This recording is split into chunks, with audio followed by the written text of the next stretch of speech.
என் ஆசை டாக்டர் ஆகலை, ஆகவே நீ டாக்டருக்கு படி, நீ இன்ஜினியருக்கு படின்னு பிள்ளைங்களை கட்டாயப்படுத்தாதீங்க. பிள்ளைங்க விரும்புகிற விருப்பத்தோட அந்த பிள்ளைங்களை வளர்த்தீங்கன்னா அந்த பிள்ளைங்க நிச்சயமாக வெற்றி பெறுவார். 100 வயசு வாழணும், அதுக்கு எப்படியெல்லாம் வாழலாம் சொன்னாங்க. கிட்டத்தட்ட நான் நெருங்கிக்கிட்டு இருக்கேன். எனக்கு இப்போ வயசு 92. 77 படங்களை இயக்கி இருக்கிறேன். அது அண்ணன் சிவாஜி அவர்கள் நடித்த 3 படங்கள், கமலஹாசன் அவர்கள் நடித்த 10 படங்கள், சூப்பர் ஸ்டார் ரஜினிகாந்த் அவர்கள் நடித்த 25 படங்கள்.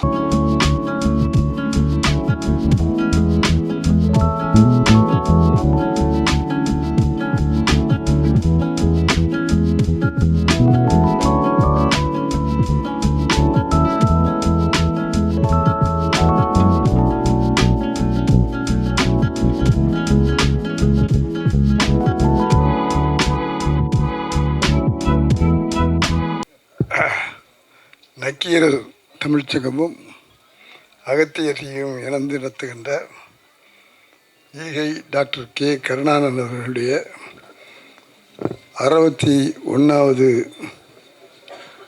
பிறந்த நாளுக்கு எல்லாரும் வந்து சிறப்பு செய்தமைக்கு என்னுடைய உளமார்ந்த நன்றியையும் வணக்கத்தையும் தெரிவித்துக் கொள்கிறேன்.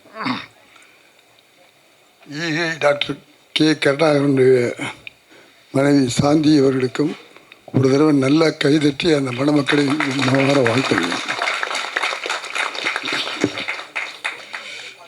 மற்றவங்க பேர்லாம் சொல்ல ஆரம்பித்தா அதுலேயும் நேரம் போயிடும். ஆகவே எல்லாருடைய பேரையும் சொன்னதாக நினச்சிக்கிட்டு கலைஞர் அவர்கள் சொல்லுவார்கள், நான் பேரை சொல்ல விட்டுட்டேனே நினைக்காதீங்க, நான் பேர் சொல்லாமல் விட்டவங்கன்னா என் நெஞ்சில் இருக்காங்க அப்படின்னு கலைஞர் சொல்லுவார். கலைஞர் சொன்னதையே நான் இப்போ உங்களுக்கு திருப்பி சொல்லி, நான் சொல்லலேன்னு நினைக்காதீங்க, சொல்லாமல் இருந்தால் நீங்கள் எல்லாம் என் மனசில் இருக்கீங்க அப்படிங்கிற மகிழ்ச்சியோடு சொல்லிக்கொள்ள ஆசைப்படுறேன். கைதட்டு சத்தத்தையே காணுங்க. வேற ஒன்றும் இல்லை, எங்களுக்கெல்லாம் சினிமாக்காரங்க, இந்த சினிமாக்காரங்களுக்கு இந்த விசில் அடித்தா தான், சத்தம் போட்டால் தான் விழா நடக்கிற மாதிரியே தெரியும். இல்லாட்டா எங்களுக்கு விழா நடக்கிற மாதிரியே இருக்காது, இன்னமும் டல் அடித்து போன மாதிரி இருக்கும். ஆகவே கொஞ்சம் எழுந்திரிச்சு உட்காந்து ஐயாவை வாழ்த்துவதற்கு ஒரு முறை கைதட்டுங்க மனமாக. நல்லா அவர் வீட்டுக்கு போய் கேட்கணும். ஐயா கருணாகரன் ஐயருடைய மனைவியும் அவரும் சேர்ந்து பல நல்ல காரியங்களை செய்துக்கிட்டு இருக்கிறாங்க. எனக்கு சமீபத்தில் தான் அவர் அறிமுகமானார். இங்கே தொகுத்து வழங்கிக்கிட்டு இருக்கிறாங்களே பொற்செல்வி அவர்கள் தான் என்னை அறிமுகப்படுத்தி வச்சாங்க. ராஜா அண்ணாமலை மன்றத்தில் அவருடைய 60வது ஆண்டு விழா நடந்தது, இசை நிகழ்ச்சியோடு நடந்தது. அந்த விழாவிலையும் நான் கலந்துக்கிண்டு அந்த மணமக்களை வாழ்த்துனேன். அதே போல் எப்பவும் சம்பாதிக்கிறவங்களுக்கு கொடுக்கணுங்கிற எண்ணம் வராது, சம்பாதிச்சு கொடுக்கணுங்கிற எண்ணத்தோடு வாழுகிற கருணாகரன் அவர்களுக்கு நம்முடைய மனமார்ந்த வாழ்த்துக்கள், பாராட்டுக்கள்.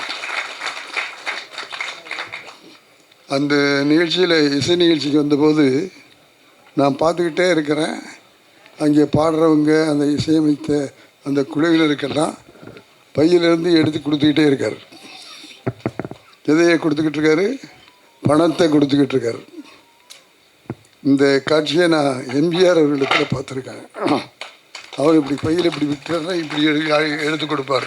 எவ்வளோ கொடுத்தாருன்னு யாருக்குமே தெரியாது. அது மாதிரி கருணாகரையா செஞ்சாங்க. ஆகவே அவரை மனதார வாழ்த்துகிறேன், பாராட்டுகிறேன். அது மட்டும் இல்லை, இப்போ எங்கள் சினிமா துறையில் தமிழ் தயாரிப்பாளர் சங்கத்தில் செயற்குழு உறுப்பினராக இருக்கார். ஆகவே திரைத்துறையினுடைய சார்பிலையும் அவரை மனமாற வாழ்த்துக்கிறேன், பாராட்டுகிறேன். அதே போல் இன்றைக்கி நடத்துகிற அந்த 61வது ஆண்டு விழாவில் உழைப்பால் உயர்ந்த திரைக்கலைஞர்களுக்கு விருது வழங்கிட்டு இருக்கார். அந்த விருது பெற்ற கலைஞர்கள் அத்தனை பேரையும் ஒரு மூத்த இயக்குனர் என்ற முறையில் வாழ்க வளர்க, இந்த பரிசுகளெல்லாம் தொடர்க என்று மனமான வாழ்த்துக்கிறேன். இங்கே பேசி ஒரு டைரக்டர் சொன்னார், இந்த விருதெல்லாம் கிடைக்கும்போது எங்களுக்கு எவ்வளோ பெருமையாக இருக்குது அப்படின்னு மகிழ்ச்சிப்பட்டார். உண்மையாக சொல்கிறேன், நான் எவ்வளோ சம்பளம் வாங்கியிருப்பேன், போனஸ் வாங்கியிருப்பேன். ஆனால் ரசிகர்களாகி உங்களுடைய கைதட்டல் தான் எங்களுக்கு கிடைக்கிற டானிக், எங்களுக்கு கிடைக்கிற பலம், எங்களுக்கு கிடைக்கிற உற்சாகம். அப்படி திரைத்துறையை சார்ந்திருக்கிற கலைஞர்களுக்கு விருது கொடுத்து ஊக்குவித்ததற்காகவும் நம்முடைய கருணாகரன் ஐயாவை மனமாற வாழ்த்துகிறேன். விருது பெற்ற அத்தனை பேருக்கும் என்னுடைய மனமார்ந்த வாழ்த்துக்கள். இந்த விருது பெற்றது நீங்கள் செய்ததுக்காக மட்டுமல்ல, செய்ய போகிறதுக்காகவும் சேர்த்து கொடுத்துருக்காங்க. ஆகவே இந்த விருதை வாங்கினவங்கெல்லாம் இன்னும் சாதிக்க வேண்டும் என்று உங்களிடத்தில் வாழ்த்துக்களாக சொல்லிக்கொள்ள ஆசைப்படுகிறேன். ஆகவே கலைஞர்களுக்கு பெருமை இந்த விருதுகள் வாங்குவது தான். ஆகவே அப்படி விருதுகள் வாங்குகிற அந்த அத்தனை கலைஞர்களையும் உணமாற வாழ்த்துகிறேன். அதுக்கு முதல்ல இந்த ஜீவாவை வாழ்த்துறேன். அந்த பையனை சின்ன வயசுலேருந்து பார்த்துக்கிட்டு இருக்கிறேன். எனக்கு ஒரே ஒரு வருத்தம், ஜீவா மிக விரைவில் பெரிய ஹீரோவாக வரணும் அப்படின்னு வாழ்த்திட்டே இருக்கேன். ஜீவாவை வாழ்த்துக்கிறது மூலமாக இங்கே பரிசு பெற்றவர்கள் அத்தனை பேரையும் வாழ்த்துறேன். நீங்களெல்லாம் மிக விரைவில் நீங்கள் வெற்றி பெற்று விருதுகள் வாங்கி திரையுலகத்தில் சிறந்த புள்ளிகளாக வாழ வேண்டும் என்று உளமாற மனமாற வாழ்த்துகிறேன். ஒரு விஷயத்தை மட்டும் சொல்கிறேன், டல் அடித்து போகாதீங்க. வாய்ப்புக்கான திறமையை வளர்த்து கொள்ளுங்கள். வேறு ஒன்றும் இல்லை, நாங்கள்லாம் வந்தோம் வெற்றி பெற்றோம் அப்படின்னு சொன்னால் அது காரணம் தொழிலை ஒழுங்காக கற்றுக்கிட்டோம். அந்த ஒழுங்கை கடைப்பிடிங்க. எங்கிட்ட எத்தனையோ பேர் வர்றாங்க, நான் அப்படி செய்வேன் இப்படி செய்வேன், பாட்டு எழுதுவேன், கவிதை எழுதுவேன், நடிப்பேன், அப்படி இங்கே சினிமாவுக்குத்தான் நாங்கள் தியாகம் பண்ண போகிறோம்னு சொல்லுவாங்க. அவன்கிட்ட சரி ஒரு கதையை சொல்லுன்னு சொன்னால் அந்த கதையில் ஒரு அர்த்தம் இருக்காது, ஒன்றுமே இருக்காது. எப்படி நாங்கள் அந்த கதையை ஏற்றுக்கிறது? சினிமாவில் யாரும் உள்ளே விட மாட்டேங்கிறாங்க. இல்லை, உள்ளே விட மாட்டோம்னு சொல்லவே இல்லை. நீங்கள் திறமையோடு வந்தால் நிச்சயமாக உள்ளே விடுவோம். ஆக முதல்ல உங்கள் திறமையை வளர்த்துக்குங்க. இப்போ வந்திருக்கிற இயக்குநர்களுக்கெல்லாம் நான் ஒரே ஒரு விஷயம் மட்டும் சொல்லிக்கொள்ள ஆசைப்படுவேன். இப்போ வர்றவங்கெல்லாம் சிறந்த திறமையோடு வர்றாங்க. தொழில்நுட்பத்தில் எங்களையெல்லாம் ஜெயிச்சு மேலே ஓவர்டேக் பண்ணி போயிட்டாங்க. அப்படி இருக்கிற அந்த கலைஞர்களுக்கு என்னுடைய வாழ்த்துக்கள். அந்த மாதிரி திறமையை வளர்த்துக்கிட்டு வரணும், கடுமையாக உழைக்கணும், நிச்சயமாக வருவேங்கிற நம்பிக்கையோடு இருக்கணும். இன்னொன்று சொல்ல ஆசைப்பட்றேன், ஒழுக்கம் இருக்கணும். ஆகவே தொழில் கற்றுக்கணும், கடுமையாக உழைக்கணும், நிச்சயமாக வருவேன் அப்படிங்கிற நம்பிக்கை இருக்கணும், ஒழுக்கம் இருக்கணும்.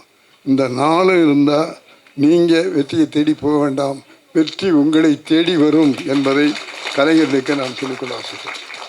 ஆகவே என்னுடைய வெற்றியெல்லாம் செயல்பட்டது அப்படின்னு சொன்னால் இந்த காரணமாக தான் நாங்கள் செயல்பட்டோம், வெற்றி பெற்றோம்.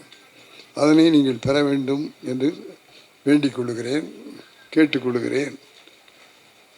அதன் பிறகு ஐயா அவர்கள் கொடுத்து வாழ்கிற அந்த தம்பதிகளுக்கும் என்னுடைய மனமார்ந்த வாழ்த்துக்களை சொல்லி, ஈதல் இசைப்பட வாழ்தல் அது வல்லது ஊதியமில்லை உயிருக்கு என்று குரலிலே வள்ளுவன் சொன்னான்.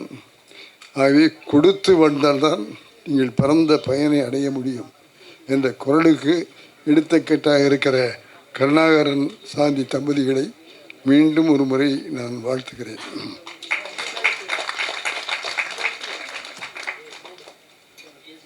நான் பேசும்போது யாரையாவது குறிப்பிட்டு சொன்னால் தான் உங்களுக்கு ஒரு திருப்தி இருக்கும். நான் எல்லாம் பள்ளிக்கூடம் படிக்கிற காலத்திலேயே சினிமாவுக்கு தான் வருவேன்னு இருந்தேன். அந்த லட்சியத்தோடு தான் வாழ்ந்தேன். என்னுடைய ஆசிரியர் ஒரு மாணவன் கேட்டுக்கிட்டு இருக்காரு, என்ன படிக்க போகிறேன், என்ன செய்ய போகிறேன்னு கேட்கும்போது, ஒருத்தன் லாயர்னா, ஒருத்தன் வக்கீல்னா, ஒருத்தன் டாக்டர்னா, ஒருத்தன் இன்ஜினியர்னா. என்னுடைய டைம் என்னை பார்த்து கேட்டார் அவர், ரெவரண்ட் ஃபாதர் மச்சோடா சமையான்னு பேர், முத்துராமன் நீ என்ன ஆகணும்னு நினைக்கிறேன்னு கேட்டார். சார்னு தயங்கினேன். ஏன் தயங்குற, எல்லாரும் சொன்னாங்களே நீயும் சொல்லு அப்படின்னு. நான் சினிமாக்காரன் ஆகணும். என்ன சொல்கிறேன், நான் சினிமாக்காரன் ஆகணும்னு. இங்கே வான்னு கூப்பிட்டாரு. சரியாக உதைக்க போகிறாரு அப்படின்னு அவர்கிட்ட போனேன். அவர் என்னை உதைக்கலை, என் முதுகில் தட்டி கொடுத்து, உனக்கு கலை ஆர்வம் இருக்கா? ஆமாம், இன்னமே பள்ளியில் நடக்கிற எல்லா நிகழ்ச்சியிலையும் உன்னை கலை உலகத்தில் பங்கு பெற வச்சு, நடிக்க வச்சு, கதை எழுத சொல்லி, இதையெல்லாம் செய்யணும்னு ஆசிரியர்களுக்கு சொல்லி உன்னை நாங்கள் தயார்படுத்துவோம். ஆகவே உன்னுடைய எண்ணம் போல நீ சினிமாக்காரன் ஆகிறதுக்கு நாங்கள் வழிகாட்டுவோம்னு முதல்ல என்னை தட்டி கொடுத்தவர்கள் அந்த ஆசிரியர். அதே மாதிரி உங்கள் எல்லாருக்குமே சொல்லிக்கொள்ள ஆசைப்பட்றேன், இங்கே இருக்கிற பெற்றோர்களுக்கு சொல்லிக்கொள்ள ஆசைப்பட்றேன். அந்த பிள்ளைகளுக்கு என்ன எதில் ஆசை இருக்குது, எதில் விருப்பம் இருக்குதுன்னு தெரிஞ்சுக்கிட்டு அந்த பிள்ளைகளை அந்த துறையில் செயல்பட வைப்பீர்களே ஆனால் நிச்சயமாக அந்த பிள்ளைகள் அதை நோக்கி வெற்றி பெறுவார்கள். அப்படி இல்லைன்னா வெற்றி பெற முடியாது. என்ன என் ஆசை டாக்டர் ஆகலை, ஆகவே நீ டாக்டருக்கு படி, நீ இன்ஜினியருக்கு படின்னு பிள்ளைங்களை கட்டாயப்படுத்தாதீங்க. பிள்ளைங்க விரும்புகிற விருப்பத்தோடு அந்த பிள்ளைங்களை வளர்த்திங்கன்னா அந்த பிள்ளைங்க நிச்சயமாக வெற்றி பெறுவார்கள். அந்த இளைஞர்களுக்கெல்லாம் நான் சொல்லிக்கொள்ள ஆசைப்படுறேன், எண்ணியது எண்ணியாங்கு எய்துவர், எண்ணியர் திணியராக அப்படின்னு வள்ளுவர் சொன்னான். நீ என்ன நினைக்கிறாயோ அந்த நினைக்கிற எண்ணத்தில், அந்த லட்சியத்தில் உறுதியாக இருந்து கடுமையாக உழைத்தால் அந்த வெற்றி ஒன்று நிச்சயம் தேடி வரும். அவங்க சினிமாவுக்கு வந்துட்டு உடனே வரலாம் நினைக்காத, நிச்சயமாக வர முடியும். எப்போ? அந்த உறுதி இருந்தால் வர முடியும், அந்த திறமை இருந்தால் வர முடியும், அந்த செயல்பாடு இருந்தால் வர முடியும். அதுக்கு நாங்கள்லாம் சாட்சி. ஆகவே அப்படி வர வேண்டும் என்று ஜீவா உட்பட அத்தனை கலைஞர்களையும் இசையமைப்பாளர்களையும் இங்கே வந்து விருது வாங்கிய அத்தனை பேரையும் நான் உளமாற என்னுடைய வாழ்த்துக்களை சொல்லி அவர்களெல்லாம் வர வேண்டும் என்று வாழ்த்துக்கிறேன். அப்புறம் ஐயா அவங்க கருணாகரன் ஐயா அவங்க தொழிலதிபராக மட்டும் இல்லாமல் சமூகத்துக்கு சேவை செய்கிற ஒரு மனிதனாக இருக்கிறார் என்பதற்காக அவரை நான் மனமாற உளமாற பாராட்டுகிறேன். அவர் மட்டும் பாராட்டினா பத்தாது, ரகசியமாக யாருக்கும் ஒன்றும் தெரியாமல் வீட்டில் உட்காந்து அவருக்கு பக்கபலமாக இருக்காரே அவங்களுடைய மனைவி, அவங்க சாந்தி அவர்கள். ஏன்னா வெற்றி யார்கிட்ட இருக்குது? இங்கே உட்காந்து இங்கே கவிஞர் உட்காந்து சிரிச்சுக்கிட்டு இருக்கிறாரு. நாளைக்கு நம்ம படமெல்லாம் நிச்சயமாக தினத்தந்தியில் வரும். ஏன்னா ஐயா இருந்தாருன்னா தினத்தந்தியில் அந்த போட்டோ மறுநாள் காலையிலேயே வந்துடும். ஆக அவருக்கும் ஒரு முறை கைதட்டி மனமான வாழ்த்துக்கள். எந்த டென்ஷனில் வந்திருக்காரு தெரியுமா? 4ஆம் தேதி தேர்தல் முடிவு வரப்போகுது, ஜட்ஜ் ஐயா இருக்காங்க. ஆகவே மக்களெல்லாம் என்ன தீர்ப்பு வழங்க போகிறாங்கிறது காத்துக்கிட்டு இருக்கிற சூழ்நிலையில் அவர் இங்கே வந்திருப்பதற்காக என்னுடைய மனமார்ந்த வாழ்த்துக்களை அவருக்கும் நான் தெரிவிச்சுக்கிறேன்.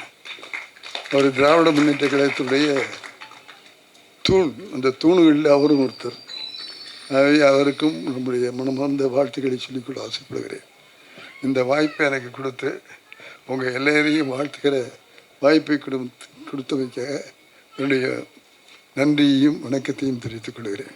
அதே போல் இங்கே வந்திருக்கிற பத்திரிகையாளர்கள், ஊடகங்களைச் சேர்ந்தவர்கள் அவர்களுக்கும் என்னுடைய மனமார்ந்த நன்றி. இதில் குறிப்பாக ஒரு விஷயத்தை உங்கள்கிட்ட சொல்லிக்கொள்ள ஆசைப்படுறேன். இங்கே எல்லாருமே நம்ம சொக்கலிங்க சார் பேசிட்டு போனார், 100 வயசு வாழணும், அதுக்கு எப்படியெல்லாம் வாழலாம்லாம் சொன்னாங்க. கிட்டத்தட்ட நான் நெருங்கிக்கிட்டு இருக்கேன்.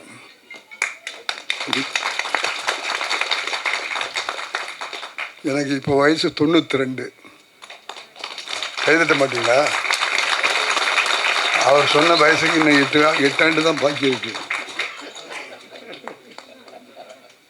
இங்கே இந்த சிந்தைவாசன் இருக்காரு, அவர் கிட்டத்தட்ட 10,000 தொகுப்புகளை பண்ணியிருக்காரு.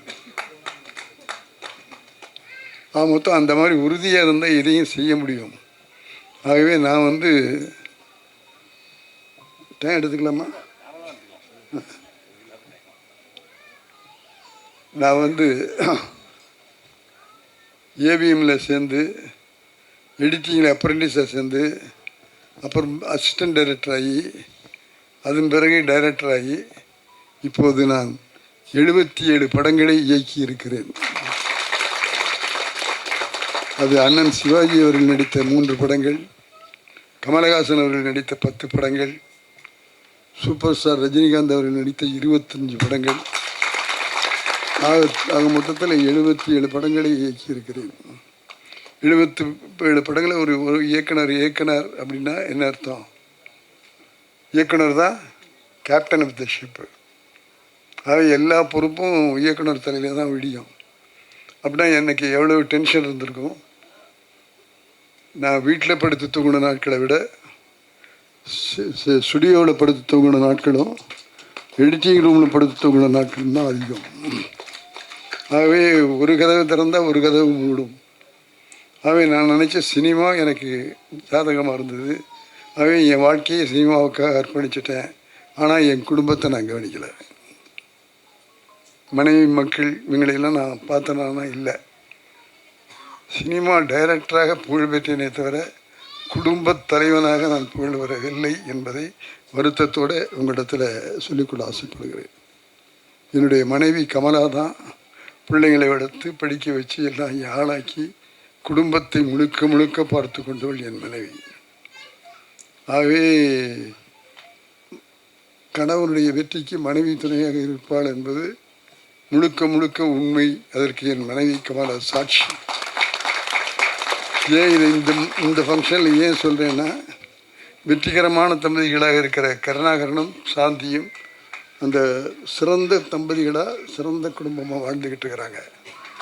அதே மாதிரி எல்லாரும் வாழணும். நான் இப்போ என் மனைவிக்கும் குழந்தைகளுக்கும் நேரம் கொடுக்கல, அவங்களோட வாழலை. ஆகவே என் வாழ்க்கையில் அது ஒரு பெரிய தோல்வி.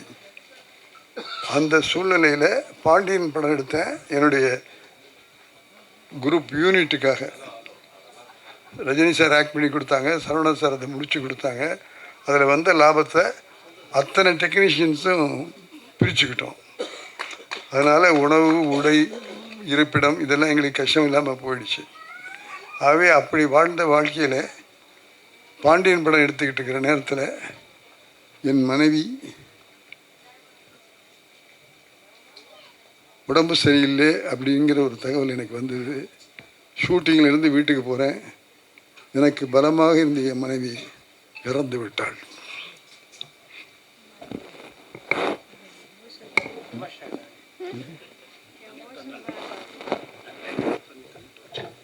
அது நல்லது கெட்டது எல்லாமே சொல்லணும், அதுதான் வாழ்க்கை. இன்பமும் துன்பம் இது சொல்ல வேண்டாம்னு சொல்கிறாங்க. இல்லை, நான் சொல்கிறதுக்கு காரணம் இருக்குது. ஆகவே அந்த மாதிரி போன போது என்னுடைய வாழ்க்கையே முடிஞ்சு போச்சுங்கிற அளவுக்கு நான் இருந்தேன். மனைவியினுடைய உடலை பார்த்தபோது கத்தினேன், கொண்டேன், எல்லாம் பண்ணேன். பாண்டியன் படத்தை அடுத்த வாரத்தில் ரிலீஸ் பண்ணுங்கிற ஒரு சூழ்நிலை. மனசை அடக்கிக்கிட்டு ஷூட்டிங் எடுத்து அந்த படத்தை ரிலீஸ் பண்ணிட்டேன். பண்ணிவிட்டு ஊருக்கு போகிறேன். நான் சரவணன் சார் தினம் 18 மணி நேரம் வேலை செஞ்சுருக்கீங்க, எப்படி ஊரில் போய் என்ன பண்ண போகிறீங்க? நான் இங்கேயே ஒரு ரூம் தர்றேன், தினம் ஆஃபீஸ்க்கு வர மாதிரி வாங்க, இங்கேயே இருங்கன்னு என்னை இருக்க வச்சார் சரவணன் சார். இருந்தாலும் என்னுடைய மனசில் என் மனைவி போன துக்கம் தாங்க முடியல. பிள்ளைங்களுக்கும் மனைவிக்கும் நம்ம ஒழுங்காக நடந்துக்கலைங்கிற அந்த ஏக்கத்திலேயே வாழ்ந்தபோது என் பிள்ளைங்கள்லாம் சேர்ந்து ஒரு டூர் மாதிரி போயிட்டு வரலான்னு சொல்லி எங்களை பொள்ளாச்சி அந்த மாதிரி இடத்துக்கெல்லாம் கூப்பிட்டு போனாங்க. அங்கே போகும்போது அறிவுத்திருக்கோயில்னு ஆழியாரில் ஒரு அமைப்பு. அது என்ன புதுசாக இருக்குது அறிவுத்திருக்கோயில்னு உள்ளே போய் பார்த்தபோது அங்கே வேதாத்திரி மகரிஷி என்பவர் மக்களுடைய மனதை ஒழுங்குபடுத்தி உடற்பயிற்சி கொடுத்து நல்ல தத்துவங்களை சொல்லி மணவடக்கலை மன்றம் என்று ஒன்று நடத்துகிறார் அப்படின்னு சொன்னாங்க. அப்போ கேட்டேன், நான் இங்கே வந்து கற்றுக்கணுமா? நான் இல்லை, உலகம் முழுவதும் கிளைகள் இருக்குது, சென்னையிலேயே கிளைகள் இருக்குதுன்னு சொல்லி சென்னையில் உள்ள நம்முடைய கலைஞர் நகரில் ஐயா ஆறுமுக ஐயாவுடைய தலைமையில் இருக்கிற மணவளக்கலை மன்றத்தில் போய் நான் மணவளக்கலை கற்றுக்கொண்டேன் என்பதை மகிழ்ச்சியோடும் பெருமையோடும் சொல்லிக் கொள்கிறேன். சுக்கரலிங்க சார் என்னென்னமோ சொன்னார், எப்படி இப்படியெல்லாம் வாழணும்னு சொன்னார். மகரிஷி ஐயாவுடைய கொள்கையும் அதுபோல் சில நல்ல கொள்கைகள் இருக்குது. ஒன்று, மனதை பக்குவப்படுத்திக்கணும். குடும்பங்கிறதுல கணவனுக்கும் மனைவிக்கும் அண்டர்ஸ்டாண்டிங், விட்டு கொடுத்து போகிறதுன்னு சொன்னாரே, அந்த மாதிரி அண்டர்ஸ்டாண்டிங் இருக்கணும். அதே போல் உடற்பயிற்சி செய்யணும். இந்த 4 விஷயம் செஞ்சீங்கன்னா நிச்சயமாக 100 வயசு வாழ முடியும்னு நம்முடைய வேதாத்திரி மகரிஷி அவர்கள் உடற்பயிற்சிக்காக புத்தகமெல்லாம் போட்டிருக்காரு, நிறைய புத்தகம் எழுதியிருக்காரு. அங்கே போய் பயிற்சி பெற்று ஐயா வேதாத்திரி மகரிஷி அவர்களிடத்திலேயே நான் அருள்நிதி என்கிற பட்டத்தை வாங்கினேன் என்பதை உங்களிடத்தில் சொல்லிக்கொள்ள ஆசைப்படுகிறேன். ஆகவே உடற்பயிற்சி, உணவு கட்டுப்பாடு, மனதை பக்குவப்படுத்துவது, இது இருந்தால் நிச்சயமாக 100 வயசு வாழ முடியும். அதை நோக்கி நான் 92 வயசுக்காரன் உங்களுக்கு சொல்லுகிறேன். அதில் உண்மை இருக்கிறது. அது மாதிரி வாழ்ந்தால் வாழ முடியும். முடியுமான்னு கேட்காத, முடியும் அப்படின்னு செய்ய முடியும். எந்த காரியமும் முடியும். ஆக அதை செய்ய வேண்டும் என்பதைத்தான் இந்த நிகழ்ச்சியில் உங்களுக்கு சொல்ல ஆசைப்படுகிறேன். பொற்குழி வருத்தமான செய்தியை சொல்ல வேண்டாம்னு சொன்னாங்க. இல்லை, இது வருத்தமான செய்தி இல்லை, அனுபவமான செய்தி. ஆகவே குடும்பத்தை பார்த்துக்கணும், குழந்தை குட்டிகளை பார்த்துக்கணும், அதன் மூலமாக மகிழ்ச்சியாக இருக்கணும்னு சொல்கிறது எனக்கு கிடைச்ச பாடம். இதை சொல்கிறதுனால நீங்கள் எல்லாரும் தயவு செஞ்சு குடும்பத்தோட, மனைவியோட, மக்களோட சேர்ந்து வாழ்ந்து வாழ்க்கையில் சந்தோஷமாக இருங்க. அப்படி இருந்தால் நிச்சயமாக நம்மால் 100 வயது வாழ முடியும் என்பதை இங்கே சொல்லி 61 வயசுக்காரர்களை வாழ்த்தி நீங்கள் 100 வயசை நோக்கி வாங்க. நான் 92 வயசில் இருக்கேன். இன்னும் 8 வருஷம்தான் இருக்குது. அநேகமாக நான் 100 வயசு கம்ப்ளீட் பண்ணுவேங்கிற